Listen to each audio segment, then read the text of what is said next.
ये बुलडोजर की दहाड़, ये अपराधियों के अंदर खौफ और ये गरजता पीला पंजा जो ये बता रहा है कि यूपी में बाबा का राज है। बुलडोजर वाले बाबा का राज है। वो बाबा जो अपराधियों पर ताबड़तोड़ एक्शन के लिए जाने जाते हैं। बुलडोजर की चर्चाएं यूपी के साथ साथ पूरी दुनिया में हैं। अमेरिका में बुलडोजर का इस्तेमाल चुनाव प्रचार में भी किया गया, तो वहीं योगी आदित्यनाथ की तो पहचान ही बुलडोजर वाले बाबा के नाम से हो गई है। लेकिन अच्छी बात यह है कि बुलडोजर का सबसे ज्यादा इस्तेमाल अपराधियों की कमर तोड़ने के लिए ही किया जाता है। दरअसल आपको बता दें कि नेपाल सीमा से सटे जिलों में अवैध कब्जों पर योगी सरकार ने तगड़ा प्रहार किया है। सैकड़ों अवैध निर्माण ढहाए गए हैं और जीता जागता उदाहरण है ये तस्वीरें, जो बता रही हैं कि यूपी में रहना है तो कायदे में रहना होगा। दरअसल योगी सरकार ने सीमा क्षेत्र के 10 से 15 किलोमीटर के दायरे में व्यापक अतिक्रमण हटाओ अभियान चलाया। अवैध धार्मिक संस्थानों पर भी सख्त कार्रवाई की गई। खूब बुलडोजर गरजा, खूब बुलडोजर ने प्रहार किया है। उत्तर प्रदेश की योगी सरकार ने नेपाल सीमा से सटे जिलों में अवैध कब्जों और बिना मान्यता संचालित धार्मिक संस्थानों के खिलाफ जोरदार कार्रवाई शुरू कर दी है। लेकिन यह कार्रवाई विपक्ष को नागवार गुजरी। अखिलेश यादव ने बीजेपी पर कम्युनल पॉलिटिक्स करने का आरोप लगा दिया। उन्होंने कहा कि जिन्हें खुश करने के लिए यह कार्रवाई की जा रही है वही अब पीछे हट रहे हैं। अगर नक्शा नहीं है या जमीन के कागज नहीं है तो इसका समाधान निकाला जा सकता है। सबसे ज्यादा अवैध निर्माण बीजेपी शासन में हुए हैं। सवाल यह भी कि जब ये निर्माण हो रहे थे तब अफसर कहां थे। इसलिए आज इंडिया न्यूज कह रहा है, अवैध मदरसों पर एक्शन, अखिलेश की बड़ी टेंशन। नमस्कार, मैं हूं आपके साथ पराग गुप्ता और आप देख रहे हैं बड़ी बहस।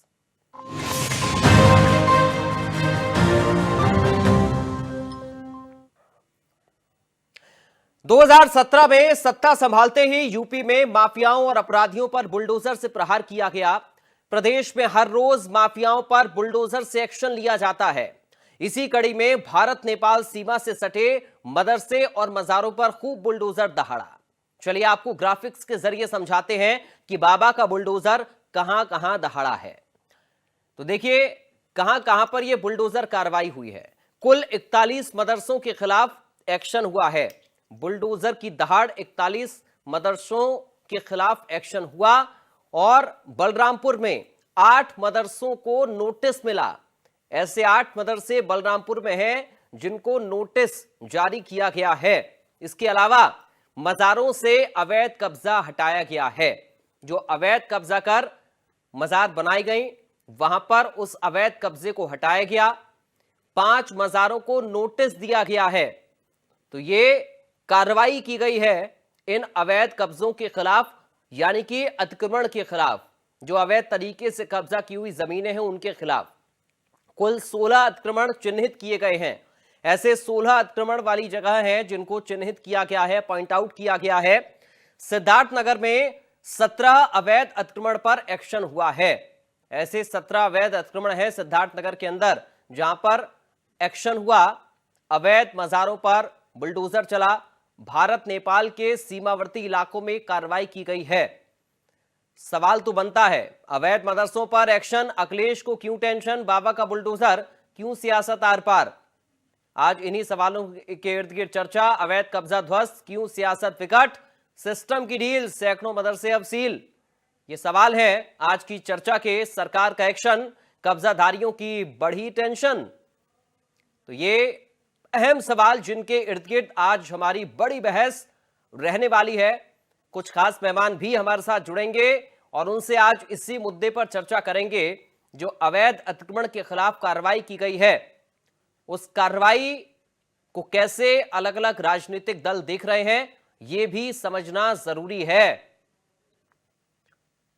ग्राफिक्स के जरिए हम आपको बता रहे हैं और लगातार ये समझा रहे हैं कि आखिर बुलडोजर की दहाड़ कहां कहां पर सुनाई दी है, कहां कहां पर यह बुलडोजर दहाड़ा है और कहां पर एक्शन हुआ है अवैध अतिक्रमण के खिलाफ।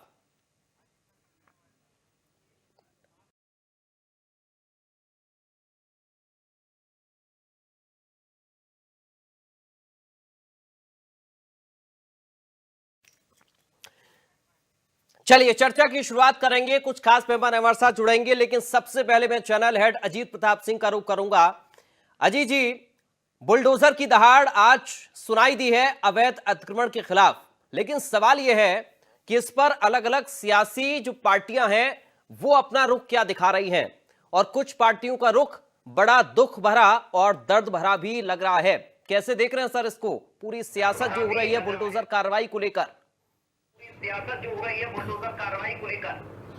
देखिए बिल्कुल पराग, जिस तरह से बुलडोजर कार्रवाई हो रही है, और हमेशा जब उत्तर प्रदेश के अंदर बुलडोजर कार्रवाई होती है तो विपक्ष को नागवार लगता है, विपक्ष को अच्छा नहीं लगता, और हमेशा सरकार पर सवाल खड़े होते हैं। कभी धर्म को देखकर बुलडोजर चलाया जा रहा है तो कभी जाति को देखकर बुलडोजर चलाया जा रहा है। ऐसे आरोप हमेशा विपक्ष लगाता रहा। आज तो देखिए अखिलेश यादव ने प्रेस कॉन्फ्रेंस की और कहा कि जो लोग बुलडोजर का टायर खोल कर लेके जा रहे थे उन पर कार्रवाई क्यों नहीं हुई, रामजी लाल सुमन जो सांसद हैं उन पर उन्हें क्यों हाउस अरेस्ट किया जा रहा है।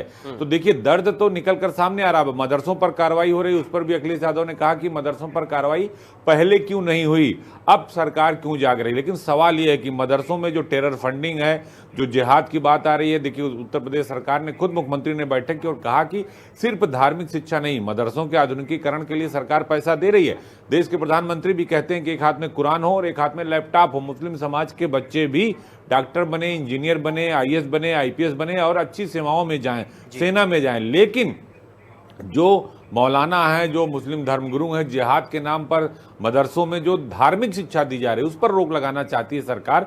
और देखिए जो अवैध मदरसे हैं उन पर कार्रवाई हो रही है, और कार्रवाई की वजह है पराग, वजह यह है कि जो नेपाल से सटे इलाके हैं, जो दूसरे राज्यों के बॉर्डर हैं, विशेष तौर से नेपाल का अगर देखा जाए, वो लखीमपुर खीरी से लेकर, पीलीभीत से लेकर, बहराइच से लेकर महाराजगंज हो, कुशीनगर हो, देवरिया का जो बॉर्डर है जहां पर से नेपाल की आवाजाही ज्यादा होती है, यानी वहां पर बांग्लादेशी रोहिंग्या वो उधर से घुसपैठ करते हैं। कई बार देखिए मदरसे में, देखिए अभी बरेली में तो एक ऐसी घटना सामने आई जिसमें पाकिस्तानी शिक्षिका जो है सहायक अध्यापक थी, उसकी तलाश की जा रही है, एफआईआर हुआ। मदरसों में हमेशा ये देखा गया है कि जो शिक्षा देने वाले लोग हैं, कई बार वो सिमी आतंकी संगठन से जुड़े होते हैं, कई बार कश्मीर से कनेक्शन होता है, कई बार वो विदेशी होते हैं। टेरर फंडिंग को लेकर, टेरर शिक्षा को लेकर वो जिहाद की शिक्षा देते हैं और भोले भाले मुस्लिम बच्चों को भड़काते हैं। तो अब अवैध मदरसों पर कार्रवाई हो रही है और उनके आधुनिकीकरण की बात हो रही है। जो मान्यता प्राप्त है, जो लीगल हैं, उनके ऊपर कार्रवाई नहीं हो रही। जो इनलीगल हैं, जिनकी संलिप्तता देश विरोधी गतिविधियों में है या वो उसमें शामिल है, उनके खिलाफ कार्रवाई हो रही है। लेकिन विपक्ष को ये बात नागवार गुजर रही है। और देखिए अभी जाति जनगणना है, जाति जनगणना की जो सियासी बिसात बिछी है उस पर क्रेडिट लेने की होड़ लग गई है। मायावती बसपा सुप्रीमो, उन्होंने भी ट्वीट किया, उस पर भी अखिलेश यादव ने कहा कि जो मायावती जी कह रही हैं उस पर वो सही बात कर रही हैं, हमें सावधान रहना होगा। तो क्रेडिट लेने की होड़ मची है। राहुल गांधी ने सदन के अंदर, सदन के बाहर, सब जगह वो कह रहे हैं कि मैंने ये बात पहले आवाज उठाई थी। अखिलेश यादव ने कहा कि मैं बधाई देता हूं कि सरकार ने ये जो है आदेश पारित किया है, अब जाति जनगणना होगी लेकिन समय से जनगणना हो जाए। तेजस्वी यादव अलग क्रेडिट लेने की कोशिश करें। तो जो क्रेडिट की लड़ाई है वो पूरी सियासी बिसात की जो शतरंजी बिसात है, चाल है, उसको लेकर है कि कौन कितना इसका फायदा उठा सकता है। तो पूरी बात है। लेकिन मदरसों पर बुलडोजर की गरज अब विपक्ष को नागवार गुजर रही है। और हमेशा जब भी बुलडोजर कार्रवाई होती है, आप पुराने जमाने से आप देख लें, जब से उत्तर प्रदेश में 2017 से योगी आदित्यनाथ की सरकार बनी है, ऐसा नहीं कि अभी बुलडोजर कार्रवाई हुई। मुलायम सिंह यादव नेताजी की सरकार थी तो सबसे ज्यादा उत्तर प्रदेश में 400 से ज्यादा अधिक अपराधी इनकाउंटर में मारे गए थे पराग। तो सवाल ये नहीं उठता, सवाल यह है कि उत्तर प्रदेश की कानून व्यवस्था बेहतर होनी चाहिए, व्यापारी सुरक्षित होनी चाहिए, बच्चियां सुरक्षित होनी चाहिए, उत्तर प्रदेश की जीडीपी बढ़े, रोजगार बढ़े। और जो रोजगार का एक बड़ा मुद्दा है जिसको विपक्ष हमेशा उठाता रहा है, किसानों का, नौजवानों का, बेरोजगारी का, तो उस मुद्दे पर बात होनी चाहिए। मदरसों पर या बुलडोजर पर या उस पर बात नहीं होनी चाहिए। आप देखिए जाति जनगणना सबसे बड़ा मुद्दा। अब आप देखिएगा कि कैसे क्रेडिट लेने की जो होड़ है वो आने वाले समय में आपको और तीव्रता से और गति से दिखाई देगी कि नहीं ये तो हमारे कहने पर हो गया, कोई कहेगा हमारे कहने पर हो गया। पराग, ठीक है सर। अजीत जी आप बने रहिए, हम कुछ और खास मेहमानों का रुख कर लेते हैं। सभी लोग हमारे साथ जुड़ गए हैं, बहुत जल्दी से परिचय कराऊं। बीजेपी से प्रवक्ता देवेंद्र प्रमुख हमारे साथ हैं। प्रमुख जी आपका स्वागत है। समाजवादी पार्टी से प्रवक्ता अशोक तिवारी हैं। तिवारी जी आपका स्वागत है। हिंदू धर्मगुरु साध्वी विश्वरूपा हमारे साथ में, साध्वी जी आपका स्वागत है। मुस्लिम स्कॉलर शोएब सिद्दीकी हैं, सिद्दीकी साहब आपका स्वागत है। और राजनीतिक विश्लेषक वीके गोस्वामी हमारे साथ हैं। वीके गोस्वामी जी आपका स्वागत है। वीके गोस्वामी जी, आपके साथ ही मैं अब इस चर्चा को आगे बढ़ा रहा हूं, क्योंकि बुलडोजर पर सियासत ये कोई पहली बार आप नहीं देख रहे हैं। इससे पहले भी अलग अलग सियासी पार्टियां इस पर अपनी अपनी राय रखती रही हैं और अपना दर्द भी झलकाती रही हैं। सवाल यह है कि अगर अवैध अतिक्रमण पर कार्रवाई हो रही है तो फिर दर्द क्यों हो रहा है गोस्वामी जी? नहीं, दर्द तो इसलिए हो रहा है ना कि इनके स्थिति क्या है। पहले अगर हम थोड़ा सा बैक में जाएं कि ऐसा अधिकांश स्थिति बलरामपुर, लखनऊ, आगरा, अमेठी और इनमें क्या होता है कि नाबालिग बच्चे पढ़ते हैं और नाबालिग बच्चे पढ़ने के साथ उनमें शिक्षा का अभाव होता है। जो मौलाना टाइप के जो लोग होते हैं इनके मदरसों में, और उनका शोषण भी होता है, वो जग जाहिर है सारी चीजें। तो सरकार का ये नियम, सरकार का जो एक स्टैंड लिया गया है कि अवैध मदरसे, आज अवैध मदरसे अगर गिराए जा रहे हैं या खत्म किए जा रहे हैं, तो इसमें दुख किस बात का है? हमने अवैध संपत्ति या अवैध मदरसे बनाए क्यों? पहला विषय। अपराध तो हमने उसी दिन कर दिया। और सरकार के इस निर्णय से मैं बहुत पूरी तरह से संतुष्ट हूं, लेकिन खाली अवैध मदरसे गिराने से काम नहीं चलेगा। इसमें जो जो लोग संलिप्त हैं उनके खिलाफ सख्त कार्रवाई हो। आज आप इस मदरसों को गिरा दोगे, कल को सरकारें चेंज होंगी या फिर कुछ और होगा तो कहीं और दूसरी जगह बनाए जाएंगे। ठीक है सर, मैं गिराने का जी ठीक है सर, मैं लौटूंगा आपके पास बहुत जल्दी से। सबके पास एक एक रिएक्शन सबका, उसके बाद हम विस्तार देंगे इस चर्चा को। अशोक तिवारी जी, सवाल यह है कि अवैध अतिक्रमण पर अगर कार्रवाई हो रही है तो फिर इसमें दिक्कत कैसी? देखिए, अवैध अतिक्रमण पर कोई कार्रवाई होती है तो कोई दिक्कत किसी को नहीं होती है। मैं इतनी देर सुन रहा हूँ आपका डिबेट, आपकी बातें, तो उसमें आप बोल रहे हैं, खैर आप बोल सकते हैं, चैनल है, आपको जो लगेगा वो बोलेंगे, लेकिन इसमें किसी को भी कोई आपत्ति नहीं है। आप अपनी बात रखिए सर, आपको भी बोलने के लिए हमने बुलाया है। जी, तो मैं अपनी बात रख रहा हूँ। मैं नैरेटिव गलत है, विपक्ष को कोई आपत्ति नहीं होती है कि कोई भी सही काम करने से, किसी भी तरह का, उसको लटकाए रखना, झटकाए रखना। अरे इतने दिनों सरकार है, सरकार कोई आज बनी क्या योगी जी की? सरकार उनकी 2017 से है। आप इतने वर्ष हो गए आपको, आप अभी अवैध मदरसे ढूंढ रहे हैं, इतना टाइम हो गया आपको।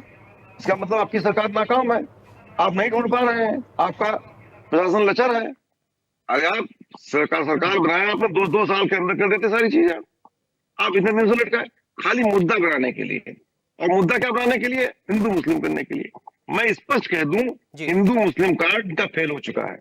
ठीक है, आप नोट कर लीजिए, चैनल पे नोट कर लीजिए, आप अपने लोगों को बता दीजिए और लिख लीजिए, इसको 27 में सरकार इनकी नहीं आ रही है। ठीक है, और मुद्दों को चुनाव होने जा रहे हैं, महंगाई पे चुनाव होने जा रहा है, ठीक है, बेरोजगारी पे चुनाव होने जा रहा है। हाँ। इस हिंदू, चलिए, आप बड़ी बात कर रहे हैं, मैं इसको आगे लेकर जाऊंगा। साध्वी विश्वरूपा जी, समाजवादी पार्टी की प्रवक्ता ये कह रहे हैं कि हिंदू मुस्लिम करने की कोशिश की जा रही है, लेकिन सवाल ये है कि जब बने थे तब तो कोई पार्टी आगे नहीं आई कि साहब बन क्यों रहे हैं, और जब अवैध अतिक्रमण को हटाया जा रहा है तब फिर आगे आकर कह रहे हैं कि हिंदू मुस्लिम हो रहा है। कोई लाभ नहीं मिल रहा। ठीक है सर, प्लीज अशोक तिवारी जी, आऊंगा सेकंड राउंड में आऊंगा। एक बार सबका वक्तव्य पहला मैं ले लूं, उसके बाद में आऊंगा। ठीक है सर, अभी तक ढूंढ नहीं पाई। ठीक है अशोक तिवारी जी, अरे बाकी लोगों की राय भी जान लीजिए, बाकी लोगों की राय।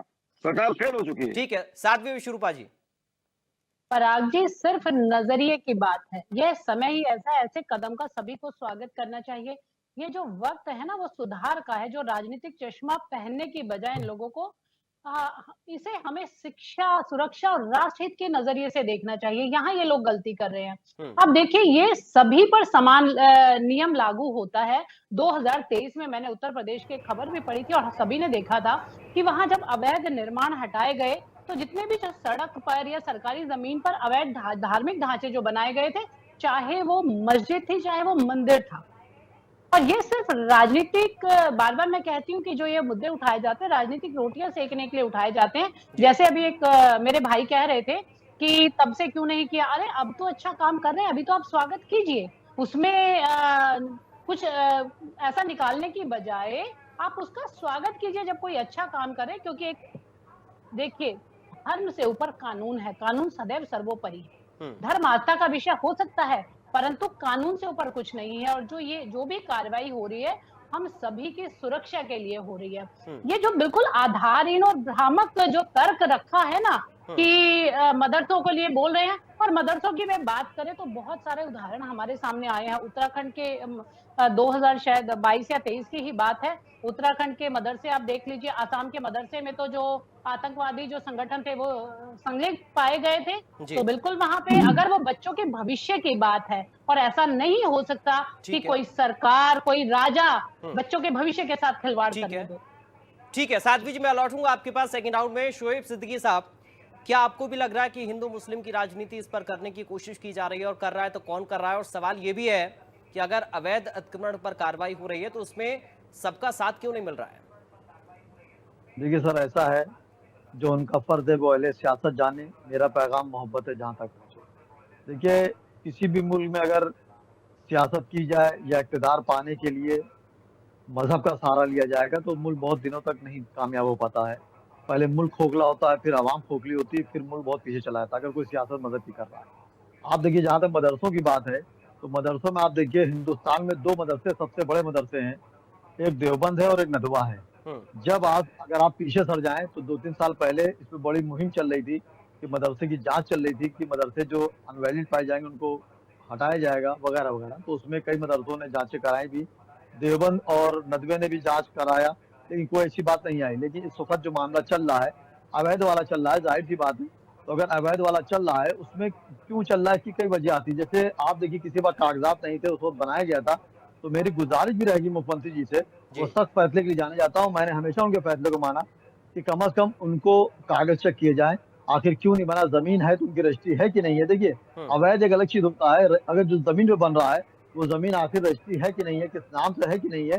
तो मैं समझता हूँ कि मुख्यमंत्री जी इतना बड़ा एक्शन नहीं लेंगे, उनको मौका देंगे, जैसे कई मदरसों ने मौके दिए थे सर 1 मिनट के लिए। और जहां तक मदरसों की बात है तो आप देखिए, हमारे राष्ट्रपति अब्दुल कलाम साहब, जिनको बीजेपी ने ही राष्ट्रपति बनाया था, वो भी मदरसे के पढ़े हुए थे। तो मसला यहाँ पर ये बीजेपी के जहन में है, और ये मेरे जहन में भी है कि कोई भी मैं पूछना संस्थान चाहती हूँ, क्या हमारे प्रेसिडेंट थे जो जी। अवैध मदरसे से पढ़े हुए थे?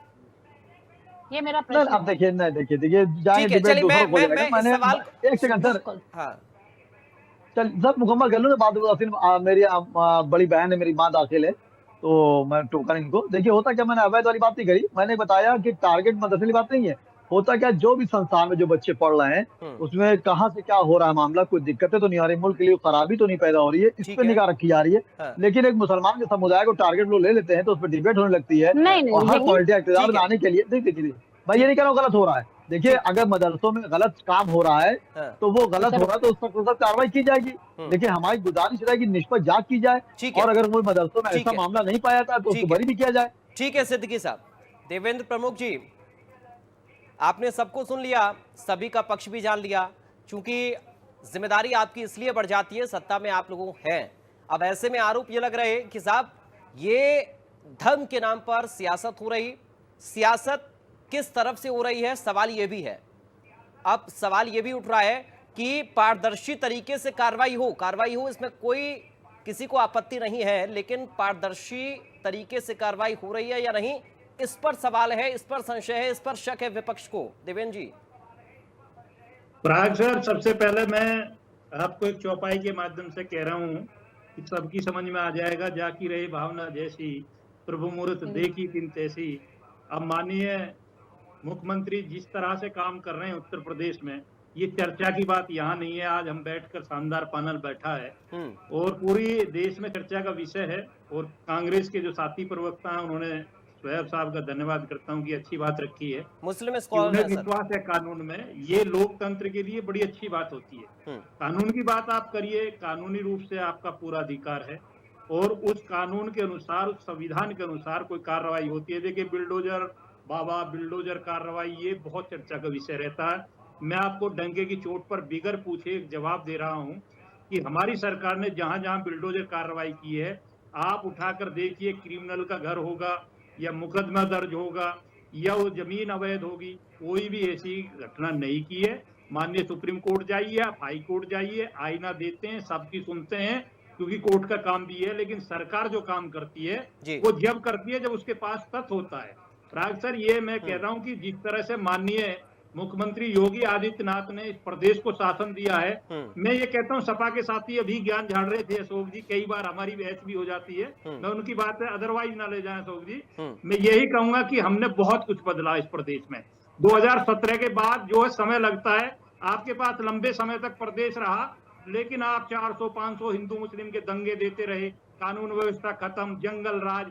आज उत्तर प्रदेश सुशासन के नाम से जाना जाता है, विकास के नाम से जाना जाता है। दुनिया की जो आबादी तीसरे नंबर की जो अर्थव्यवस्था बनने जा रहा है, हमारा इकोनॉमी का जो प्रारूप तय हुआ उसमें उत्तर प्रदेश दूसरे नंबर की, ठीक है, सबसे ज्यादा इकोनॉमी देने वाला है, जीडीपी का हिस्सा बना है। ये प्रदेश के लिए गौरवान्वित बात है, इसे विपक्ष को भी स्वीकार करना चाहिए। सरकार आपकी हो हमारी हो, सरकार आत्मीय जातीय जनता जो है, सरकार हकीकत में उनकी होती है, जनता बनाती है सरकार, जो उनके बनाए हुए रास्तों को फॉलो करता है, जो जनता के काम करता है, जो जनता की पसंद का होता है, मुख्यमंत्री वो बनता है, सरकार का हिस्सा वो बनते हैं। तो सरकार हमारी जनता ने बनाई है और जनता के हिसाब से हम चल रहे हैं। उसका परिणाम है कि हम दूसरी बार आए। और आपने कहा है कि ये गए, ये बड़ा जोर लगा कर मैं कह रहा हूँ, लिख के ले लीजिए, अगर तीसरी बार ना आए तो मेरा कान पकड़ लीजिए। ठीक है सर, चलिए मैं नोट कर लीजिए अशोक जी, चलिए आप फिर भी डिबेट में रहेंगे।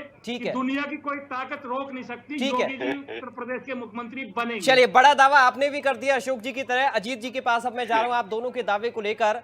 अजीत जी, अशोक जी तो कह रहे हैं कि 27 में रिपीट नहीं होंगे और देवेंद्र जी कह रहे हैं कि कोई ताकत रोक नहीं सकती है। सवाल यह है कि देश बड़ा है या फिर ये जो हिंदू मुस्लिम की बात हो रही है, ये बड़ी धर्म बड़ा है। कानून क्या अपना काम नहीं करेगा? और अगर कानून अपना काम कर रहा है तो फिर इसमें दिक्कत किन लोगों को हो रही है या हो सकती है? कौन कौन कौन से वो लोग हैं? अजीत जी। देखिए पराग, मैंने पहले भी कहा कि सबसे ज्यादा कार्रवाई अगर अपराधियों पर हुई है तो मुलायम सिंह यादव जी की, नेताजी की सरकार में हुई है। 400 से अधिक अपराधी मारे गए हैं। अखिलेश यादव की सरकार में कम मारे गए, 40 मारे गए। बीजेपी की सरकार में 8 सालों में लगभग 225 से 27 अपराधी इनकाउंटर में मारे गए। हाँ, लेकिन जब भी उत्तर प्रदेश के अंदर बुलडोजर की दहाड़ सुनाई देती है तो उस पर सवाल खड़े हो जाते हैं। वजह यह है कि अपराधियों पर बुलडोजर चलता है, तब समाजवादी पार्टी ये जरूर आरोप लगाती है, विपक्ष, सारा का सारा विपक्ष आरोप लगाता है कि भारतीय जनता पार्टी जाति देखकर और धर्म देखकर ये बुलडोजर कार्रवाई कर रही है। लेकिन बीजेपी की तरफ से बार बार यही कहा जाता है कि नहीं, अपराधी की कोई जाति नहीं होती, जो अपराध कर रहा है हम उसके खिलाफ कार्रवाई कर रहे हैं। लेकिन जो इस वक्त कार्रवाई हो रही है वो देश को लेकर कार्रवाई हो रही है। क्या जो मदरसों पर एक्शन लिया जा रहा है, जो बुलडोजर चलाया जा रहा है, उनकी गतिविधि देश के खिलाफ है, देश विरोधी गतिविधियों में शामिल हैं। वो उनका जो कनेक्शन सामने आ रहा है, वो आतंकी कनेक्शन सामने आ रहा है या टेरर फंडिंग का सामने आ रहा है। एनआईए जांच कर रही है, यूपीएटीएफ जांच कर रही है, यूपीएफटीएफ जांच कर रही है। तो सवाल ये है, उस पर सवाल खड़े होना मेरे हिसाब से ये उचित समय नहीं है। विपक्ष और पक्ष यानी सत्ता पक्ष और विपक्ष का काम है आपस में एक दूसरे को आईना दिखाना। विपक्ष का काम है सरकार को सही आईना दिखाना, भाई देखिए आप ये गलत काम कर रहे हैं और आप इसको मत करिए, वरना आपको जो है सदन के अंदर वो विरोध करते हैं, सदन के बाहर विरोध करते हैं और ये कहते हैं कि भाई ठीक है, जनता आपको जवाब देगी। लेकिन जब देश का मुद्दा हो, देश के सम्मान की बात हो, देश के स्वाभिमान की बात हो, प्रतिष्ठा की बात हो, तो सभी राजनीतिक दलों को एक साथ खड़े होना चाहिए। देखिए, हालांकि सभी राजनीतिक दल, आपने देखा होगा जब सर्वदलीय बैठक हुई दिल्ली में, तो सभी राजनीतिक दल एक साथ मौजूद थे और सब ने एक सुर में कहा कि नहीं भाई, ये देश का मसला है, पहलगाम की घटना पर अब एक साथ है, सरकार जो भी एक्शन लेगी हम उसके समर्थन में है। लेकिन जब बुलडोजर एक्शन होने लगा, अवैध मदरसों को लेकर कार्रवाई उत्तर प्रदेश के अंदर होने लगी कि भाई नेपाल से सटे जो नेपाल का बॉर्डर है, वहां पर जो मदरसे चल रहे हैं इलीगल तरीके से चल रहे हैं, वहां पर टेरर फंडिंग हो रही है, वहां पर जो शिक्षा दी जा रही है वो देश के विरोध में दी जा रही है। तो इन लीगल मदरसों पर जब बुलडोजर चलने लगा तो अब विपक्ष को ये नागवार लग रहा है। हालांकि रामजी लाल सुमन का मसला, करणी सेना का मसला को लेकर काफी हाइप हो रहा है। अखिलेश यादव ने देखिए, जो समाजवादी पार्टी के सुप्रीमो है, पूर्व मुख्यमंत्री, उन्होंने आज ही प्रेस कॉन्फ्रेंस के सवाल उठाए कि भाई जो लोग बुलडोजर का टायर खोले उन पर कार्रवाई क्यों नहीं आप कर रहे हैं, रामजी लाल सुमन को क्यों हाउस अरेस्ट कर रहे हैं। ये एक दर्द उनका छलक रहा था। लेकिन सरकार अपनी बात पर मुतमैन है। खुद मुख्यमंत्री योगी आदित्यनाथ का सीधे तौर पर यह कहना है कि जो भी कानून हाथ में लेगा उसके खिलाफ हम एक्शन लेंगे, वो चाहे जितना बड़ा आदमी हो, चाहे जिस दल से जुड़ा आदमी हो। बीजेपी में भी कार्रवाई किया, कुलदीप सेंगर के ऊपर जब आरोप लगे थे तो वो जेल में थे, लंबे समय तक उनके ऊपर जेल के अंदर उनको रहना पड़ा। सबके ऊपर कार्रवाई, सुधीर सिंह पर कार्रवाई हुई, किंटू सिंह पर कार्रवाई हुई, विजय मिश्रा पर हुई, अतीक और मुख्तार का हाथ सबने देखा। लेकिन जब देश का मसला आ जाए तब मुझे लगता है कि उस पर जो है राजनीतिक दलों को एक साथ एक मंच पर खड़े होना चाहिए। और अभी जो बुलडोजर कार्रवाई हो रही है वो कोई जाति धर्म के आधार पर नहीं, बल्कि जो मेरा मानना है, अभी अवैध मदरसों पर कार्रवाई हो रही है। अभी बहुत मौका आएगा विपक्ष को, समाजवादी पार्टी को, कांग्रेस को, बीएसपी को, सरकार को जवाब देने का। अभी 2027 का चुनाव बहुत अभी टाइम है, अभी 1.5 साल का समय है। हालांकि समाजवादी ने पार्टी के कार्यालय पर पोस्टर लग गए हैं 27 के सत्ताधीश, तो अभी जवाब देने का समय बहुत है विपक्ष के पास। लेकिन ये वक्त शायद मुझे लगता है राजनीति करने का नहीं है, ये वक्त एक साथ खड़े होने का, क्योंकि पहलगाम की घटना पर जवाब देने के लिए सरकार तैयार है। देखिए गंगा एक्सप्रेसवे पर पराग किस तरह से जगुआर, सुखोई और राफेल का जो टेस्ट हुआ है, वो एक युद्ध अभ्यास हुआ, वो बता रहा है कि हिंदुस्तान की शक्ति कितनी। हमें अभी इस वक्त पूरा फोकस उस पर करना चाहिए, राजनीति तो हम बाद में भी कर लेंगे। पराग बिल्कुल ठीक है। अशोक जी, आप ही के पास में आ रहा हूं। सवाल यह है कि कार्रवाई करने का तरीका तो सबका अलग अलग हो सकता है, कार्रवाई क्यों हो रही है, कैसे हो रही है, किस पर हो रही है, इस पर आप चर्चा कर सकते हैं।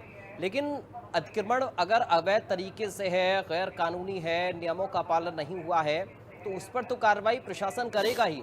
तरीका सबका अलग अलग होता है, अपना अपना होता है। और जैसा कि अभी अजीत जी बता रहे थे कि सबसे ज्यादा एनकाउंटर तो मुलायम सिंह यादव जी की सरकार में हुए, 400 से ज्यादा जी। तो कार्रवाई तो अपराधियों पर मुलायम सरकार ने भी की थी ना।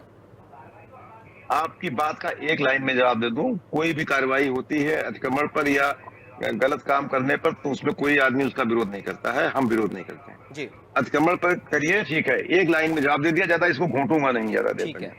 अब मैं बोलना चाहता हूँ, भाई देवेंद्र प्रमुख जी कभी कभी अच्छी बातें कर जाते हैं, हमें बहुत अच्छे लगते हैं भी अच्छे, व्यक्तित्व उनका अच्छा है, अब पार्टी जैसी भी उनकी हो, लेकिन उनका व्यक्तित्व अच्छा है, तो वो कभी कभी अच्छा बोल देते हैं। उन्होंने बोला, अभी स्पष्ट रूप से बोला देवेंद्र प्रमुख जी ने कि जनता सर्वोपरि है। बहुत अच्छी बात कही, 100% की बात कही, सहमत हूं पूरी तरह से उनसे।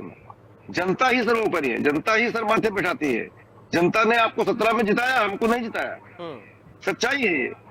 अब 22 में क्या हुआ ये भी जनता जानती है, आप भी जानते हैं।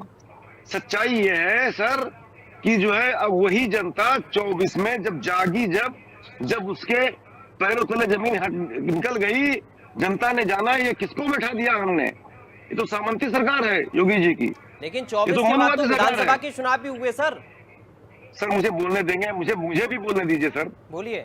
मुझे तकलीफ होती है जब आप इंटरप्ट करते हैं, कोई भी एंकर इंटरप्ट करता है, डिस्टर्ब करने के लिए इंटरप्ट करता है। चलिए, मैं आपको तकलीफ नहीं देना चाहता, आप बोलिए। मैं अच्छी तरह जानता हूँ इस चीज को। मैं 24 में जनता ने दिखा दिया कि जो है ये सामंती सरकार है, मनुवादी सरकार है, पिछड़ा विरोधी सरकार है, दलित विरोधी सरकार है, तिल गला रही है आरक्षण को, खा जा रही है। तो अशोक तिवारी जी देखिए, फिर मुझे बोलना पड़ेगा आपको, फिर आप कहेंगे आपको तकलीफ हो रही है। अब जब जातिगत जनगणना की बात बीजेपी ने कर दी तो आप इसका श्रेय खुद ले जाने को तैयार हैं, लेकिन जब वो इस पर फैसला नहीं कर रहे थे तो आप विरोध कर रहे थे, आरक्षण की बात कर रहे थे, फिर से वही मुद्दा आप लेकर आ रहे हैं। बात सुनिए, ठीक है। योगी जी को बहुत तकलीफ हुई होगी, ठीक है, लेकिन मोदी जी को मजबूर होकर के आखिर पिछड़ों से और दलितों से डर करके, ठीक है। एक बहुत जल्दी से देवेंद्र जी, आरक्षण के लिए, जाति जनगणना के लिए, देवेंद्र जी बहुत जल्दी से, बहुत संक्षेप में रखिएगा, के लिए जारी करना पड़ा, कहेंगे। ठीक है, सिद्दीकी साहब आपके पास भी आओगे, एक रिएक्शन पहले देवेंद्र जी का। पैनी निगाह रहेगी, ठीक है, हम देखेंगे कैसे क्या जनगणना होती है और उसके बाद देवेंद्र जी अभी तो समय बाकी है। अजीत जी ने कहा समय बाकी है सर, अभी 27 में समय बाकी है, थोड़ा सा इतनी जल्दबाजी मत करिए आप लोग। 27 से परखच्चे उड़ जाएंगे, भाजपा के परखच्चे उड़ने वाले हैं दलित। चलिए देवेंद्र जी और अपना बदला लेने जा रहा है। मैं हमेशा प्रयास करता हूं प्रयाग सर की तर्ज पर बोला जाए, और अच्छी बात है आज अजीत सर बैठे विश्लेषण करने के लिए, मुझे पता बहुत अच्छे से हो जाता है और हमको स्वीकार करना चाहिए भी। विश्लेषक का काम भी यही होता, लगता ही है कि मेरा कम कहा उसका ज्यादा कह दिया, ऐसा नहीं होता, वो अच्छे से करते हैं सब लोग, कोई भी हो जाए। मैं ये कहना चाहता हूँ कि पहली बात तो हमने जवाब दे दिया कि 2000 जब आप 24 की बात कर रहे हैं कि आप गलती से काट की एक बार नाव चढ़ गई तो उपचुनाव में आपका क्लीन स्वीप कर दिया, ये पहली बात में तो आपकी मसौगी हो गया। तीसरा ये है कि जब आप बात कर रहे हैं जनसंख्या का भी जो कानून करे कि आप जो हम तो उसका जातिगत उस तरीका से कराना चाहते हैं, उसमें क्लियर होना चाहिए, ये अच्छी बात है। आप लोग अलग अलग, राहुल जी कह रहे हैं मैंने मांगा, ममता कह रही है मैंने मांगा, अखिलेश जी कह रहे हैं मैंने मांगा, आप कह रहे हो डर के, आप कुछ भी कहिए, हमें इस बात से कोई फर्क नहीं पड़ता। हमारे पास दुनिया का सबसे बड़ा संगठन है भारतीय जनता पार्टी, जिसके 18 से 22 करोड़ तो स्वयं कार्यकर्ता हैं। फिर दूसरे ऐसे संगठन हमारे साथी में हमारा जो है एनडीए का गठबंधन, हम एक एक चीज का सर्वे करवाकर जो देश मांगता है, जो 140 करोड़ लोग मांगते हैं, वो डिसीजन करते हैं। हमने 370-35 से हटाने से पहले ये नहीं सोचा। आप लोग कहते थे गल जाओगे, देश टूट जाएगा, देश में आतंक आ जाएगा, हलचल मच जाए, कुछ नहीं हुआ, एक मच्छर नहीं मरा।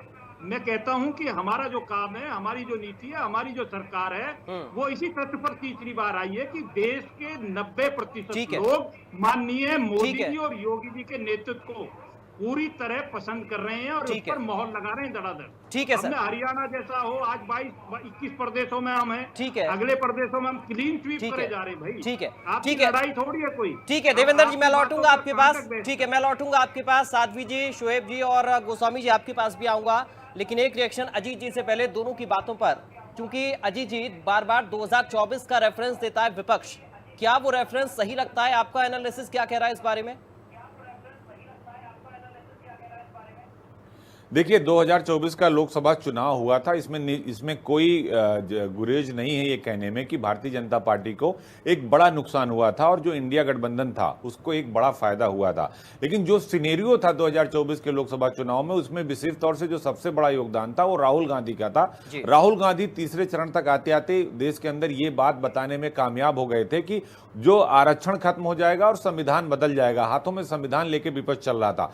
उत्तर प्रदेश के अंदर राहुल गांधी और अखिलेश यादव की जो रैलियां थी, राहुल गांधी और अखिलेश यादव की, वो काफी असरदार, वो असर की रैलियों में बैठकर मंचों पर जिस तरह से उन्होंने पॉडकास्ट किया, वॉक टॉक किया, उसका बहुत असर था। और जनता को लग गया कि नहीं नहीं भाई, अगर ये सत्ता में आ गए, 400 पार के आप बाद आ गए तो ये संविधान बदल देंगे, आरक्षण बदल देंगे। जबकि ये बात बिल्कुल सच नहीं थी और बीजेपी ने बाद में इसी बात को स्टैंड लिया कि भाई ठीक है, ये भ्रम फैलाकर इन्होंने सीटें ज्यादा जीती, लेकिन वोट का जो परसेंटेज था वो बहुत ज्यादा अंतर का नहीं था भारतीय जनता पार्टी यानी इंडिया गठबंधन और एनडीए गठबंधन में। तो 2024 में जो हुआ वो जरूरी नहीं कि 2027 में हो। 2027 के लिए समाजवादी पार्टी यानी इंडिया गठबंधन को अलग से तैयारी करनी पड़ेगी, क्योंकि उसके पहले देखिए 10 जगह सीटों पर उपचुनाव हुआ पराग, तो उन 10 सीटों में से भारतीय जनता पार्टी का रिजल्ट देखिए कितना है, 90% है।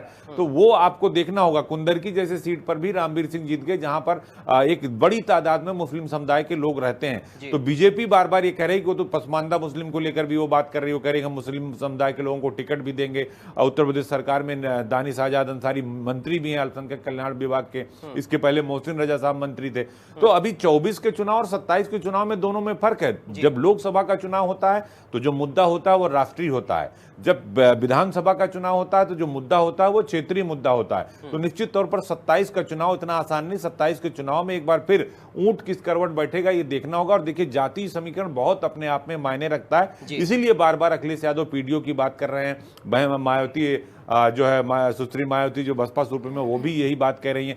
सबको अपने वोट बैंक की चिंता जता रही है। तो क्या पीडीए समाजवादी पार्टी के साथ रहेगा, क्योंकि उसमें जो दलित है, पीडीए में पिछड़ा दलित और अल्पसंख्यक, तो जो डी है वो मायावती का बेस वोट है, कोर वोट है। जो एमवाई है वो समाजवादी का वोट है। बीजेपी कहती नहीं नहीं हम तो एमसीबी पर राजनीति कर रहे हैं, जो मोस्ट बैकवर्ड है वो उनके साथ है। बीजेपी 51% से 60% के आसपास पहुंचना चाहती है। फिर जो उपचुनाव हुआ उसका वोट परसेंटेज बढ़ा है, क्या वो वोट परसेंटेज जो है बचा रहेगा? क्योंकि विपक्ष आरोप लगाता कि नहीं भाई ये तो सत्ता का चुनाव है, सत्ता के दम पर आपने उपचुनाव जीत लिया। लेकिन 27 और 24 के दोनों चुनाव में पराग जमीन आसमान का अंतर है, क्योंकि जब 27 का चुनाव होगा तो फिर एक बार योगी आदित्यनाथ का चेहरा सामने होगा, इनकाउंटर पॉलिसी सामने होगी, माफियाओं के खिलाफ कार्रवाई सामने होगी। और उत्तर प्रदेश में जो निवेश आ रहा है, जो जीडीपी आ रही है, जो $1 ट्रिलियन की बात 2 दिन पहले भी मुख्यमंत्री ने कही कि 2027 से पहले उत्तर प्रदेश $1 ट्रिलियन की इकोनॉमी का लक्ष्य हासिल कर देगा। तो इन सब बातों का जवाब देना होगा और सड़क पर उतरना होगा। मैं तो बार बार कहता हूं समाजवादी पार्टी के लोगों से कि मुलायम सिंह यादव की जब सरकार थी तो हर 2 महीने पर समाजवादी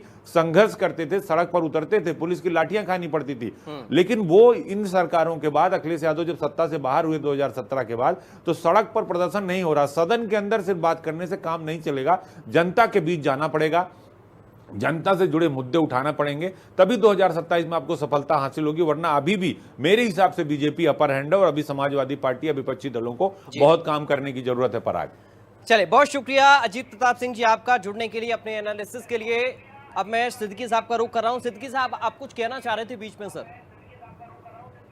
देखिए सर, ऐसा है अजीत सर हमारे बहुत सीनियर हैं, मैंने बहुत कुछ सीखा उनसे। अशोक जी, आऊंगा बहुत आपके अच्छी पास। बात उन्होंने, जी जी, बहुत अच्छी बात कही सर। देखिए होता क्या, यहाँ बात जो चल रही मदरसे वाली और बार बार डिबेट से रुख पे चली जाती है। मैंने हमेशा कहा हम्म कि जो विपक्ष में हो या मौजूदा हो, इक़्तिदार हासिल करने के लिए लोगों ने एक दूसरे की जानें तक ली। तारीख इस बात की गवाह है। देखिए यहाँ पे मामला आ रहा है मदरसे का। क्योंकि मुस्लिम स्कॉलर हो तो मुझे मौका दिया जाए कि मैं अपनी बात कह सकूं। खैर आपने मौका दोबारा दिया, शुक्रिया आपका। लेकिन सर होता क्या, अभी पहलगाम का मामला आपने देखा। पहलगाम में जिस तरह पाकिस्तान ने जो हरकत की, उससे पूरी दुनिया में एक आक्रोश है पाकिस्तान के खिलाफ। और उसमें आप देखिए कि पहलगाम में भी देखिए, पूरे इंडिया में देखिए, यहाँ का मुसलमान जो है हिंदुस्तान हिंदुस्तान कह रहा है और पाकिस्तान मुर्दाबाद कह रहा है, पाकिस्तान के खिलाफ बात कर रहा है। पाकिस्तान ने जो लोग यहाँ जा रहे थे हम्म उनके बॉर्डर को रोक दिया, नहीं आने दिया। बल्कि हमारे प्रधानमंत्री ने एक अच्छी पहल की, उनका वक्त बढ़ा दिया कि आप जा सकते हैं। पहली बात सर, देखिए मदरसे पे जो नजर रखी जा रही है, उसपे एक समुदाय को लग रहा है कि हमको टारगेट किया जा रहा है। तो मैं कोशिश करूंगा और गुजारिश करूंगा आपके नेशनल चैनल से कि हमारे मुख्यमंत्री जी मंजरेआम पर आके इस बात को जरूर कहें। देखिए होता क्या, जो मामला बहुत खराब हो गया है। देखिए लखनऊ की बात नहीं हो रही, असल में डिबेट करने से पहले जैसे हम लोग पढ़ लें या जान लें, मैं अपनी बात कह रहा हूँ। हम्म बाकी तो मैं सीखने की बैठता हूँ। आप देखिए मदरसे, जो बॉर्डर वाले मदरसों में ज्यादा चेकिंग हो रही है, आप गौर करिए। जो नेपाल से जुड़े हुए हैं वगैरह वगैरह, वहां पर मदरसों देखा जा रहा है। और मदरसों ने भी गलती की कि जब जमीन ली तो क्यों नहीं नाम लिया अपने। तो उस बात पे जो मंजरेआम पर बात आ रही है, तो एक समुदाय को जैसे लगता है हमेशा, सर आप देखिए प्रदीप भाई, कि एक समुदाय लगता है हमें टारगेट किया जा रहा है। वही गलती उन्होंने पिछली सरकार में भी की थी। मैंने हमेशा एक बात को कहा कि जब पिछली सरकार थी अखिलेश यादव जी की, तो आप देखिए कि मीट के ऊपर जो लाइसेंस था, उस वक्त लोग लाइसेंस नहीं ले रहे थे, समझ रहे थे अखिलेश सरकार दोबारा नहीं आएगी। मैं मुखालफत बात नहीं कर रहा हूँ, हम्म होता है खुशफहमी में जीना। सर एक बात कहता चलूं सर, दो चीजें होती है सर, खुशफहमी और गलतफहमी। गलतफहमी अगर हमें आपसे है तो मिलकर दूर हो जाएगी, लेकिन अगर खुशफहमी मैं पाल लूंगा तो वहीं से मेरा सवाल शुरू हो जाएगा। तो लोगों ने नहीं कराया। जब योगी आदित्यनाथ की सरकार जब आई तो उन्होंने कहा कि लाइसेंस लिया जाए, तो उस पर लाइसेंस पे लोगों ने बगावत की। कहीं कहीं पे बड़े बड़े नेता भी बन रहे हैं पर। तो मैं इस चीज को नहीं मानता हूँ। लेकिन सर मदरसे की जहां तक बात है, तो मदरसे में यही कहना चाह रहा हूँ कि सर मदरसे बिल्कुल जांच हो। हमेशा देखिए, मुल्क के खिलाफ जो भी रणनीति अपनाएगा, चाहे किसी समुदाय का हो, किसी पार्टी का हो, हम्म उसे किसी कीमत पर बख्शा नहीं जाएगा। हम्म लेकिन मदरसे की जांच जो हो रही, मेरी गुजारिश रहेगी मुख्यमंत्री से, बिल्कुल जांच करिए, अवैध करिए। उनके कागजात को चेक करिए कि आखिर आपने जमीन ली तो कैसे ले ली, किस जी नाम से ली, आपने वक्फ में दर्ज कराई कि नहीं कराई। लेकिन निष्पक्ष जांच की जाए। और कम से कम जो मासूम बच्चे, अभी मेरे बीजेपी प्रवक्ता बहुत अच्छी बात कर रहे थे हम्म कि वहां छोटे बच्चे पढ़ते हैं। तो ये नई बात नहीं है। आप जो भी कॉलेजेस जाएंगे, छोटे मदरसे जाएंगे जी या किसी समुदाय के आप मदरसे जाएंगे, तो वहाँ बच्चे 4 साल 3 साल 5 साल में ही दाखिला लेते हैं। जी और सरकारी तौर से 18 साल में ही बालिग होते हैं। तो ठीक मेरी है। ये गुजारिश है, समुदाय को जिस तरह लगता है कि हमें टारगेट किया जा रहा है, हम्म वो चीज ना होनी चाहिए। हम्म और जाहिर सी आप जांच करिए, आपके साथ पूरा मुल्क है, मैं भी आपके साथ हूँ। लेकिन मदरसे जो वाकई अवैध बने हैं, ठीक उनके है। ऊपर सख्त कार्रवाई की जाए। लेकिन उनके बच्चे जो पढ़ रहे हैं, उन पर सख्त बात नहीं की जाए। और हमें मुझे एक आखिरी बार और, कि मेरे मुल्क के वजीर आजम से और नरेंद्र मोदी जी से भी और यहाँ के वजीर आला योगी आदित्यनाथ जी से भी गुजारिश रहेगी, आप बिल्कुल एक्शन लिए, हम आपके साथ हैं। लेकिन निष्पक्ष जांच हो और जो दोषी पाया जाए, जो मदरसे दोषी पाए जाए, उन पे ही कार्रवाई हो, बाकी ना हो। आप देखिए नदवा और देवबंद आपकी हमेशा तारीफ करता है, वो मानक पर खड़े उतरे, आज तक कोई ऐसा मदरसा नहीं तोड़ा गया। लेकिन मेरी यही गुजारिश रहती है हमेशा कि आप इस तरह काम क्यों करते हैं कि आप ठीक है। मुसलमानों को दिक्कत का सामना करना ठीक पड़ता है, है। मेरी साध्वी जी हमेशा की कितना इत्तेफाक रख रहे हैं शोएब जी की बात से। वो कह रहे हैं कि कार्रवाई करिए, हम साथ हैं, बट पारदर्शी तरीके से कार्रवाई होनी चाहिए। बहुत सुंदर उन्होंने विचार रखे और ये यहाँ से ये बात स्पष्ट हो जाती है, जैसे कि विपक्षी हमारे जो नेता हैं वो बार बार कहते हैं जात पात धर्म अधर्म हिंदू मुसलमान। तो इस बात को तो जो हमारे भाई थे मुस्लिम स्कॉलर थे उन्होंने क्लियर कर दिया है कि वहां पे कोई हिंदू मुस्लिम नहीं है। ये सभी को समझने की बात है। बहुत अच्छे उन्होंने विचार रखे और बिल्कुल स्पष्ट रखे। मैं 100% उनसे सहमत हूँ। यहाँ ये समझने वाली है देखिए बात, जो भारत नेपाल सीमा जो है वो बेहद संवेदनशील है। अगर वहां कोई बिना रिकॉर्ड बिना सरकारी जानकारी के कोई संस्थाएं चल रही है, तो ये देखिए कोई जात पात का मुद्दा नहीं है। ये एक राष्ट्रीय सुरक्षा का मुद्दा। आप समझिए जो विषय है वो राष्ट्रीय सुरक्षा है, क्योंकि ये आगे जाके हमारे लिए बहुत गंभीर खतरा बन सकता है। अभी हमने बहुत कुछ एक बड़ा नुकसान पहलगांव में देखा है, तो क्या हम जब जागेंगे तब कोई ऐसा फिर दोबारा होगा? तो इस सरकार की पहल ना समझ के इसको कार्रवाई का शब्द ना दीजिए। बार बार मैं कहना चाहूंगी, मैं बहुत देर से डिबेट को सुन रही थी कि ये कार्रवाई हो रही है, कार्रवाई नहीं हो रही। ये सुरक्षा कवच है, ये कवच का काम कर रहा है, ये पूरे भारतवर्ष के लिए। और जो मेरे विपक्षी भाई है उन्हें भी समझना चाहिए। और साथ ही साथ जो मदरसे में पढ़ने वाले बच्चों की अगर मैं बात करूं, तो सबका हक है अच्छी शिक्षा प्राप्त करना। लेकिन जब ऐसे मदरसों में बिना मानक, बिना प्रशिक्षित शिक्षक और बिना पाठ्यक्रम के ये जब शिक्षा होती है, तो क्या उन बच्चों के भविष्य के साथ खिलवाड़ नहीं होता है? सरकार अगर उन संस्थाओं को सुधारने का काम कर रही है, मानकीकरण का काम कर रही है, तो हमें तो उनकी प्रशंसा करनी चाहिए, ना कि आंखें मूंद कर उनकी इस काम में टांग अड़ानी चाहिए। तो मैं तो सभी विपक्षियों को कहना चाहूंगी, ये राष्ट्र सुरक्षा का बात है, इस विषय से भटकने की जरूरत नहीं है, क्योंकि राजनीति करने के बहुत सारे आपके ठीक है। पास कारण मिलेंगे। परंतु अब जो है वो एकता का, मैं पहले भी यही कह रही थी कि एक होने का समय है। ठीक है। विके गोस्वामी जी, लीगलाइज करना कितना जरूरी है ऐसी संस्थाओं को जिनका कोई रिकॉर्ड है या नहीं है, उस पर संशय बना हुआ है, और वो भी ऐसे इलाके जो सीमा से सटे हैं, बॉर्डर इलाके हैं, बॉर्डर एरियाज हैं। जी, जैसे कि भारतीय संविधान आर्टिकल 30 हम अल्पसंख्यक को शिक्षा संस्थान चलाने का अधिकार देता है, लेकिन अधिकार देने के साथ साथ जो भी संस्थान अगर खोला जाता है तो उस खोलने से पहले हमको उसकी सारी फॉर्मेलिटीज पूरी कर लेनी चाहिए। आज जो विपक्ष या फिर अन्य लोग इनके सिपह सलाहकार जो कह रहे हैं कि एक वर्ग पर विशेष पर आक्रमण हो रहा है या फिर एक वर्ग को दबाया जा रहा है, बच्चों का भविष्य क्या होगा, तो मैं आपके चैनल से उन सबको ये समझा दूं, अगर कोई भी सरकार किसी भी संस्थान को फर्जी पाकर उसको बंद करती है तो उस सरकार उन बच्चों को कहीं ना कहीं एडजस्ट करती है। तो बच्चों को लेकर राजनीति प्लीज ना की जाए। और दूसरा, अगर कहीं भी कोई भी संस्थान, चाहे हिंदू धर्म से संबंधित हो चाहे मदरसा हो, अगर गड़बड़ है, फर्जी है, तो सबको इसको स्वागत करना चाहिए, जब पक्षों विपक्षों, और सरकार को इस पर ऐसे कड़ी कार्रवाई उठानी चाहिए। जो लोग इस संस्थान को चलाने में इन्वॉल्व है उनके खिलाफ ऐसी कार्रवाई हो, उनको देखकर कोई अन्य आदमी ऐसी स्थिति न बनाए कि जिसमें कि गतिविधियां शामिल हो। और हम अभी देखते हैं देवबंद जो एक मदरसे में एक बड़ा नाम है, वहां भी हम सबको मालूम है जैसे मोहब्बत से संबंधित दो आतंकवादी पकड़े गए थे। तो कहीं ना कहीं ये घटनाएं जो होती है, चाहे छोटी हो चाहे बड़ी हो, तो कहीं ना कहीं तो इन मदरसों पर प्रश्न चिन्ह लगाती हैं। तो हमको खुद मुस्लिम पक्ष को भी ये सोचना चाहिए कि हमको अपनी पारदर्शिता इस तरीके से दिखानी चाहिए कि सामने वाली चाहे सरकार कोई भी हो, हमारी जांच करे, हम बिल्कुल वेरीफाई हो, सब चीज सारी निकले। जब हम में कमी होगी तो हमको उस चीज को फेस करना पड़ेगा। और ये मदरसों की कार्रवाई वही आ रहा है घूम फिर का विषय, जो वक्फ बाई यूजर वाला जो विषय था, उसके तहत ये सारी संपत्तियां कब्जाई गई हैं। और कब्जाने के बाद वहां बिल्डिंग बना ली गई, बना के नेपाल अन्य बॉर्डर की सीमा से लगे हुए लोग अन्य ऐसी गतिविधियों में शामिल हैं, जिसका कि सबके सामने धीरे धीरे उजागर हो। लगभग 4000 मदरसे पूरे यूपी के ऐसे हैं जिसकी एसआईटी जांच कर रही है, और कुल 25,000 मदरसे, जिसमें 600 मदरसे वैलिड पाए गए। सरकार उनको अनुदान दे रही है, जब 600 को अनुदान दे रही है तो वो 25,000 को भी तो दे सकती है सरकार। तो कहीं ना कहीं ये खुद अपने मदरसों की कार्रवाई, मदरसों की व्यवस्थाएं गड़बड़ हैं। और शोषण को लेकर, यौन उत्पीड़न, ये सब शोषण लेकर तो सबके सामने जग जाहिर है। महीने में मुझे लग रहा है 2, 4, 5 मदरसों में ये सब घटनाएं हो जाती हैं। तो सरकार का एक अच्छा कदम है और इस कदम का स्वागत करना चाहिए और सबको इसके साथ आना चाहिए। ठीक है। अशोक तिवारी जी अपनी बात रखना चाह रहे थे, बोलिए सर आप। जी सर, अब मदरसों की बात हो रही है, पहले मदरसे पे बोल दूं फिर आगे बढ़ता हूं। मैं स्पष्ट रूप से पहले भी कह चुका हूं और स्पष्ट रूप से कह रहा हूं, मदरसा हो, स्कूल हो या कोई भी संस्था हो, अनियमितताएं पाई जाएंगी तो जांच करिए, कार्रवाई करिए। इसको किसी ने रोका है, न कभी कोई रोकता है। सवाल इस बात का है, इसको रह रह कर न करिए, इसको एक साथ ही कर डालिए, एक साथ बड़े लेवल पे अभियान चलाइए, कर डालिए, रह रह के न करिए। इतनी सी बात कहूंगा मैं। दूसरी तरफ मैं कहना चाहता हूं, भाई अजीत जी अभी अपनी बात रख रहे थे, उस संदर्भ में मैं कहना चाहता हूं, कोई कितना भी बड़ा बुद्धिजीवी क्यों ना हो, कितना भी बड़ा विशेषज्ञ क्यों ना हो, वो उपचुनावों को बढ़ा चढ़ा करके जैसे भी रखेगा, उसमें हम हारे हैं, उपचुनाव में जीत नहीं पाए हैं। सवाल इस बात का है उपचुनाव में क्यों हारे हैं, ये जनता जानती है। जनता को कोई भी आदमी अपने गोल गोल बातों में घुमा नहीं पाएगा।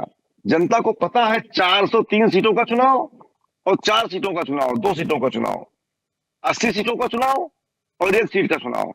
जनता को पता है कि 80 सीटों को मैनेज नहीं किया जा सकता है, 403 सीटों को मैनेज करना मुश्किल होगा योगी जी के लिए, 1-2 सीटों को मैनेज करना आसान होता है। ये जनता बहुत बुद्धिजीवी है, पिछड़े बुद्धिजीवी हैं, दलित बुद्धिजीवी हैं, सवर्ण भी बुद्धिजीवी हैं। जनता को कोई गोल गोल घुमा नहीं पाएगा डिबेट में। अब ये दिमाग से बात निकाल दें कि हम घुमा देंगे और जनता को अपनी तरफ कर लेंगे, सवाल ही नहीं उठता है। ये मैं मंशा साफ कर दूं। दूसरी तरफ मैं कहना चाहता हूं, 403 सीटों का चुनाव होगा जब, तब उसमें जनता वोट देगी, पिछड़े वोट देंगे। और हम कितना सड़कों पर जा रहे हैं, कितना जनता में है, जनता जानती है, हम जानते हैं, अच्छी तरह जानते हैं। आज पीडीए जाग चुका है, पीडीए अखिलेश जी को अपने नेता मान रहा है, हमारे लिए उत्साह में है। आज पीडीए हमें गले लगा रहा है। पीडीए में कौन है? पिछड़े हैं, दलित हैं खास तौर से, और अल्पसंख्यक हैं, और जो है अगड़े भी हैं। वो अगड़े हैं जो कानपुर में जिस तरह महिला जलाई गई, वो अगड़े हैं सोलापुर में जिस तरह से पैरदिल कर दिया गया, वो अगड़े हैं जिस तरह से जो अत्याचार किया जा रहा है वो छिपा हुआ नहीं है। एक खास वर्ग को बढ़ाया जा रहा है, एक खास सेना को बढ़ाया जा रहा है, और दलितों को घर का घर घेरा जा रहा है। दलितों को जो है हिंसा भड़काई जा रही है दलितों के खिलाफ।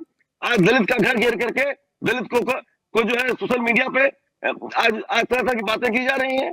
कौन नहीं जानता किसका श्रेय प्राप्त है? योगी जी का कितना श्रेय प्राप्त है? सवाल इस बात का है, ये सब फैल चुका है आज जन जन में। आप ताज्जुब करेंगे, आपको अगर आप सोचते होंगे कि भाजपा छाई हुई है, तो आपको पराग जी कहता हूं, आप 27 में देख लीजिएगा इस चीज को, क्या हासिल होता है भाजपा का। ठीक है, भाजपा का जमीन खिसक चुकी है। आज तनाव में है मोदी जी, तनाव में होते हुए तब मोदी जी ने निर्णय लिया आजादी जनगणना का। सामान्य बात नहीं है ये बहुत बड़ी बात है। आज हमारा नारा था पीडीए का, हमारा नारा था आजादी जनगणना का, लालू जी का था, मुलायम सिंह जी का था, अखिलेश जी का था, राहुल जी भी साथ में आ गए।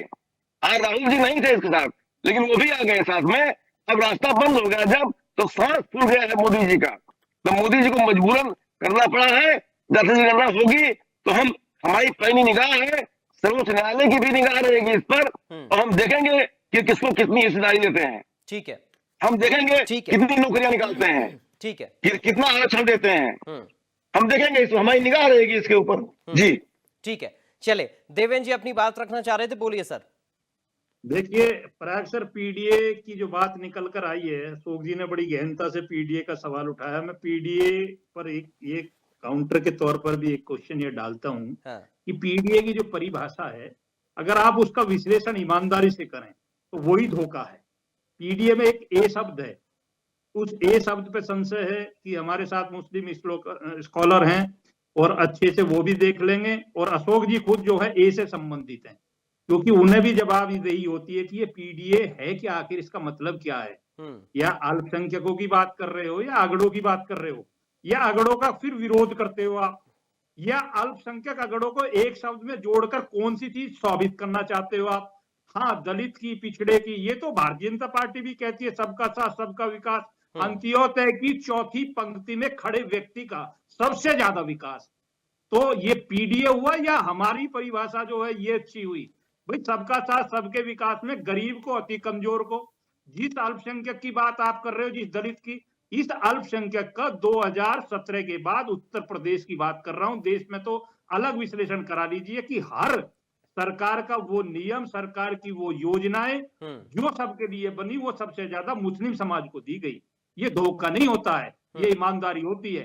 कानून व्यवस्था में सबसे ज्यादा जो 400 दंगे थे आपकी सरकारों में, उससे मुक्ति दिलाई, मुस्लिमों को आज वो आगे बढ़ने का मौका दिया, शिक्षा में बराबर का हाथ दिया। आप 70 वर्ष होते तो कांग्रेस ने मुसलमानों का यूज किया, ठीक है, और बचे समय में समाजवादी पार्टी या ममता जैसे ने यूज किया, और वोट लेकर उसके बाद मुसलमानों को छोड़ दिया। ऐसे काम नहीं चलेगा, देश का हिस्सा है मुसलमान, उसके विकसित की और शिक्षा की बात करनी चाहिए। वो हम करते हैं डंके की चोट पर। ये नहीं चलेगा जिसे आप बोलते हैं हिंदू मुसलमान किया और 4 शब्द टीवी पर बोलकर निकल लिए आप लोग। भाई कैसे काम चलेगा ऐसे? ईमानदारी के साथ आइए, तथ्य पर बोलिए। हमने किया मुसलमानों के लिए, हमने 3 तलाक देकर उन बहनों को इंसाफ दिलाने के काम हमने किया है। वक्फ बोर्ड को लेकर आए जो गरीब मुसलमानों के लिए, पचपन्ना के लिए किया, जो लड़ाई लड़ते आ रहे हैं। हम मुसलमानों के साथ खड़े हैं, उनको न्याय दिलाना चाहते हैं। ठीक है, हम हिंदू मुसलमान कभी नहीं करते। ठीक है, एलिकेट कर ज्यादा दिन नहीं चलोगे आप, खत्म हो चुके हो। आने वाले 20 वर्ष भारतीय जनता पार्टी के लगातार किसी भी प्रदेश में, देश में कुछ छू नहीं सकता, और इन्हीं मुसलमानों के दम पर जीतेंगे, ये भी बता रहा हूं। ठीक है सर, आप दोनों ने अपने अपने दावे किए एक दूसरे की पार्टी को लेकर जमीन खिसकने का, उस पर मैं जाऊंगा गोस्वामी जी के पास, जरूर रिएक्शन लूंगा आखिर में। लेकिन उससे पहले सिद्दीकी साहब, आपने ये संदेश तो देने की कोशिश की, या सलाह देने की कोशिश की, या अपील किया, निवेदन किया सत्ता पक्ष से भी, आप जांच करिए, हम आपके साथ, लेकिन पारदर्शी जांच होनी चाहिए। विपक्ष के नेताओं को क्या आप कहेंगे? बहुत संक्षेप में रखिएगा। देखिए पराग सर, ऐसा है, वो सही बात है, संक्षेप में रखूंगा। देखिए सर, होता क्या है, अगर आप ये देख लें कि मुल्क जब आजाद हुआ था, आजादी के बाद आज तक मुसलमान का ऐसे इम्तिहान लिया गया, मुसलमान ने अपना इम्तिहान ही दिया। आप देखिए अगर सरकारी नौकरी देख लें तो आजादी के वक्त कितनी थी और आज कितने परसेंट है, एक पॉइंट भी मुसलमान रोजी पे नहीं रह गया, जिसका लोग कह रहे हैं कि मेरी हुकूमत ने नौकरियां दी। आप देखिए, मैं उसी पे आ जाऊं मेन पॉइंट पर। देखिए विपक्ष की बात जो है, जैसे आप कह रहे हैं, विपक्ष का एक तरीका ये होता है, किसी भी हुकूमत में रहो आजादी के बाद से विपक्ष क्या रहता है, अजीत भाई हमेशा इस बात को कहते हैं कि विपक्ष रहे तो ही अच्छा होता है, लेकिन वो विपक्ष जो मुद्दे उठाए वो बेस सही होना चाहिए। जिस तरह आप देखिए कि जब भी कभी विपक्ष को बात उठाता है तो आवाम के बीच में जाना चाहिए, आवाम के बीच में अगर आप जाए तो और मंजर आम पर आना चाहिए। आप देखिए मौजूदा हुकूमत कोई भी हो, देखिए इससे पहले 10 साल 15 साल पहले कांग्रेस थी, यहाँ पर अखिलेश यादव थे, मायावती थी। मैं जनरल वे बात कह रहा हूँ कि देखिए सियासी लीडर जो होते हैं और सियासी पार्टियां आपस में लड़ती हैं, उसका खामियाजा जो है आवाम भुगतती है, उसी तरह भुगतती है जिस तरह माँ बाप के झगड़े में मासूम औलादें भुगतती हैं। आप बताइए, जिस तरह की जो भी हुकूमतें कहती है मैं मुसलमान के साथ हूँ, मुसलमान जब मंजरेआम पर किसी मामले में फंसता है तो टीवी पे डिबेटें होती हैं, टीवी डिबेटें होती हैं, सड़क पे उतर के नहीं आता है। तो आप बताइए, मुसलमान एक समुदाय को हमेशा हर पार्टी ने, खास करके इस मौजूदा हुकूमत में जो मामला चल रहा है, जो पार्टियां कह रही हैं कि मुसलमान को टारगेट रखा जाता है, तो मेरी यही गुजारिश है कि मुसलमानों को टारगेट न रखें। 1857 में जब आजादी की जंग छिड़ी गई थी तो मेरे हिंदू भाई के साथ मुसलमान भाई का भी खून बहा था। आजादी के बाद तक आज तक अगर आप देख लें तो मुसलमान ने जो खून बहाया, हमारे पुरखों ने जो खून बहाया है, उसका वो हक नहीं मिल पाया है। यकीन जानिए वो उतना हक नहीं मिल पाया है। तो मेरी विपक्ष की जितनी पार्टियां, चाहे नेशनल पार्टी हो चाहे रीजनल पार्टियां हो, उनसे भी गुजारिश है कि जब आप मौजूदा हुकूमत में आए या जो मौजूदा हुकूमतें हैं उनसे भी आप कहिए कि मुसलमान भी इसी मुल्क का है, जिनको पाकिस्तान जाना था वो आजादी में जा चुके हैं, अब उनसे हमें कोई मतलब नहीं है। हम इस मुल्क में पैदा हुए, इसी मुल्क में दफन होंगे। हिंदुस्तान जिंदाबाद था, जिंदाबाद है और जिंदाबाद रहेगा। ये कह के मैं थक गया हूँ, लेकिन मुझे उसका फल नहीं मिल रहा है। मेरी गुजारिश है हुकूमत से कि मुसलमानों को उनको दर्जा दिया जाए और जो गलती करे किसी समुदाय का उसको बख्शा ना जाए, कोई समुदाय। ठीक है, वीके गोस्वामी जी कुछ कहना चाह रहे हैं, बोलिए सर, फिर मैं साध्वी जी आपके पास आ रहा हूँ। अभी सिद्दीकी जी ने बड़े प्यार से बोल दिया कि मुसलमानों को उनका हक नहीं मिल रहा, उनको सम्मान नहीं मिल रहा। आप किस सम्मान की बात करते हैं? आप सम्मान कैसे दिया जाए? आपको सम्मान ऐसे दिया जाए कि अगर कहीं भी कोई दंगा होता है, कोई हिंदू यात्रा निकलती है, उस यात्रा पर पथराव होता है, जबकि कोई मुस्लिम यात्रा निकलती है हिंदू बस्ती से, तो मैंने तो नहीं सुना आज तक कहीं पथराव हुआ हो। पहलगांव की घटना सबके सामने, आप एक बार दिखाओ तो सही, देश के सामने, जनता के सामने, सबके सामने रखो तो सही कि हम देश के बिल्कुल हम समर्पित हैं। आपकी स्थितियां कुछ ऐसी है कि कहीं भी कुछ होता, पाकिस्तान जिंदाबाद की स्थिति होती, पहलगाम को लेकर लोगों ने जश्न मनाए बहुत सी जगह। आप किस तरीके से कहना चाहते हैं आप? और रहा इनका भी, मैंने सपा प्रवक्ता महोदय को सुना कि आप आरक्षण की बात करते हैं, उस टाइम आरक्षण और तुम्हारा दलित प्रेम कहाँ चला जाता, जब तुम्हारा सपा का नेता और एक दलित लड़की, 12 साल की लड़की से लंबे समय तक यौन उत्पीड़न करता है, उस टाइम कोई नहीं बोलता है। उसकी एफआईआर में सब उसको बेगुनाह बताते हैं और लास्ट में सारे लोग पकड़े जाते हैं। दोगली राजनीति क्यों करते हैं? ये जाति के नाम पर देश को भड़काना चाहते हैं क्या? एक देश की एकता से खिलवाड़ करना चाहते हैं? ठीक है, इनको सोचना चाहिए। साथ में ये भी गोस्वामी जी बता दीजिए, दोनों जमीन खिसकने का दावा एक दूसरे की पार्टी को लेकर कर रहे हैं, संक्षेप में इस पर। नहीं देखो, ये तो इनकी राजनीतिक, अभी चुनाव 27 का बहुत दूर है। 27 के चुनाव इतना दूर है कि अभी किसी को भी ये कंफर्म कहना, जैसे अभी प्रमुख साहब ने बोला कि हम 27 में आएंगे, हमको कोई रोक नहीं पाएगा, तो ये तो शायद मुझे लगे एक बचकाने वाली बातें, ऐसी बातें नहीं बोलनी चाहिए, क्योंकि गर्व में है सारी चीजें। बिल्कुल, और भविष्य का कोई अंदाजा नहीं लगा सकता, खासतौर पर राजनीति में तो बिल्कुल नहीं हो सकता है, बिल्कुल नहीं हो सकता राजनीति, कुछ भी स्थायी नहीं है। बिल्कुल ठीक है। साध्वी जी बहुत संक्षेप में एक आखिरी रिएक्शन आपसे मैं लूंगा, क्योंकि बात ये हुई कि मुसलमानों को दर्जा उनका नहीं मिल रहा, उस तरीके का और सम्मान नहीं मिल रहा। हमने कई ऐसे केसेस देखे हैं जहां पर मुसलमान भारत में खुश हैं और पाकिस्तान को लेकर कई सारी बातें करते हैं। कई बार हमने ये भी देखा कि ऐसे हिंदू परिवार हैं जो कि पाकिस्तान छोड़कर भारत में आए और वापस नहीं जाना चाहते हैं। अभी जब वापस भेजने की बात हो रही थी पाकिस्तानियों को, तो कई सारे लोगों ने ऐसा कहा कि हम नहीं जाएंगे। जी पराग जी, यहाँ एक बात समझिएगा, मुझे समझ नहीं आई ये बात किस विषय में कही गई है। कौन सा दर्जा नहीं मिल रहा है? क्या कोई सरकारी योजनाओं से ये वंचित हैं? मैं ये पूछना चाहूंगी, जितनी भी सरकारी योजनाएं हैं, किसी भी, चाहे अब जो पक्ष में सरकार है, क्या ये किसी सरकारी योजनाओं से, और कहीं भी एक बड़ा सा अच्छा सा उदाहरण दूंगी, जहां कम से कम 100 हिंदू परिवार और एक मुस्लिम परिवार है, तो वहां उनके यहाँ अगर कोई भी कार्यक्रम है तो हिंदू अवश्य जाएगा। तो यहाँ मैं ये पूछना चाहूंगी, ये पक्षपात करते हैं कि हम पक्षपात करते हैं?